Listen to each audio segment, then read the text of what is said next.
Okay, चलिए फिर थोड़ा दिन ऐसा है कि हेडलाइन भी ढूंढनी पड़ रही है, थोड़ी कम है ना। तो लेकिन खैर एनीवे, मार्केट खुद ही एक हेडलाइन है। चलिए अब एक काम करते हैं आशीष, इस हफ्ते के संकेतों पर आते हैं, क्योंकि सबसे बड़ा संकेत तो खैर एफआई क्या करेगा वही है, लेकिन उसके अलावा क्या है इंपॉर्टेंट क्यू। सबसे बड़ा क्यू आएगा वेंसडे को, सबसे बड़ा लॉजिकल क्यू आएगा वेंसडे को फेड की तरफ से। जेरोम पावेल साहब क्या बोलते हैं, कुछ देर में जब हम ग्लोबल क्यूज़ को थ्रेडबाय डिस्कस करेंगे तब और डिटेल में बात करेंगे, लेकिन ये सबसे बड़ा क्यू है। ग्लोबल बाजारों की अगर आप माने तो एक हॉकिश कट, मतलब 25 बेसिस पॉइंट का रेट कट, लेकिन साथ में ये भी बोल देंगे कि भाई बहुत ज़्यादा इन्फ्लेशन है, अब इससे ज़्यादा मत एक्सपेक्ट करिए हमसे, अब हम और ज़्यादा कट नहीं कर पाएंगे। ये मार्केट मोटा मोटी मान के चल रहा है। लेकिन ये तो लॉजिकली जो इस हफ्ते का सबसे बड़ा ट्रिगर है। टेक्निकली इस बाजार के लिए सबसे बड़ा क्यू अब क्या है, एफआईएस किस करवट उठ रहे हैं, या वो डिसाइड कर रहे हैं कि आज मार्केट में गेम करना है या नहीं करना है ना। वो सबसे बड़ा क्यू है, क्योंकि वही हो रहा है मार्केट में अब। अच्छा, हमारी मार्केट ना अब काफ़ी सेंसिटिव हो गई है एफआईआई बिहेवियर से। आप देखिए रोज़ मार्केट जो है, जिस तरफ एफआईएस जो ट्रेड ले रहे हैं मार्केट उस तरफ चल रहा है। अब हम काफ़ी हद तक उसके ऊपर डिपेंडेंट हो गए। हमने एक टाइम बिताया था आशीष जिसमें हम एफआईएस के बिहेवियर से हमको कुछ फ़र्क नहीं पड़ता था, लेकिन अब वो शेयर वॉल्यूम उनका इतना ज़्यादा हो गया, वो भी लार्ज कैप में, कि उससे अब काफ़ी इम्पैक्ट आने लगा है मार्केट में।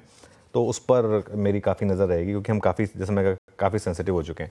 उसके अलावा मेरी नज़र इस हफ्ते एक और चीज़ पर रहेगी, बैंक निफ्टी अब वापस उस जोन में आया जहाँ से पिछली बार फिसला था, और वापस अब अपने ऑल टाइम हाई से करीब 1.6% दूर है। पिछली बार हम यहाँ तक आए थे और यहीं से फिसले थे। निफ्टी भी यहीं तक आया था, 24,800 तक, यहीं से फिसला था 54,467। मतलब टेक्निकली फ्राइडे जैसा एक और सेशन आ जाए तो लग जाए ऑल टाइम हाई। मतलब उसमें क्या है, इंटरडे में 800 पॉइंट बैंक निफ्टी के लिए क्या बड़ी बात है। फ्राइडे को तो इंटरडे में 1500 पॉइंट भागे थे।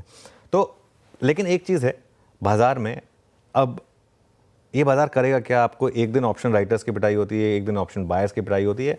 फ्राइडे को दोनों की पिटाई कर दी मार्केट ने। बाकी ठीक है, बारी बारी सबका नंबर आना था, तो फ्राइडे को सबका नंबर आ गया। फ्राइडे को बहुत कम लोगों ने बहुत ज़्यादा पैसा बनाया होगा, जिन्होंने बनाया होगा बहुत ज़्यादा पैसा बनाया होगा, लेकिन मोस्टली लोगों ने पैसा फ्राइडे को लूज़ करा होगा, क्योंकि दोनों तरफ के लोगों के स्टॉप लॉस लगे होंगे। तो और ये वॉलेटिलिटी मुझे लग रहा है कि कंटिन्यू करेगी। तो अगर तो आप वॉलेटिलिटी नहीं झेल सकते तो इस मार्केट से दूर रहें। बिल्कुल ज़रूरी नहीं है कि जब आपको अगर ट्रेंडिंग मार्केट पसंद है तो वो ट्रेंडिंग मार्केट जब आए तभी आप ट्रेड करें। एक बहुत अच्छी कमेंट स्टॉक मार्केट में होती है कि if you can't take the heat then stay out from the kitchen. मतलब फिर आप बाहर से ऑर्डर कर लें।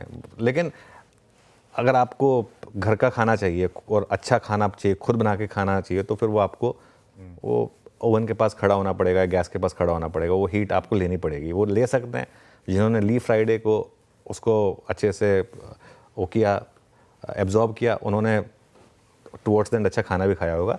लेकिन अगर आप ये वॉलेटिलिटी नहीं ले सकते तो बहुत कुछ है करने में लाइफ में, कुछ टाइम के लिए ट्रेडिंग छोड़ दें फिर भले।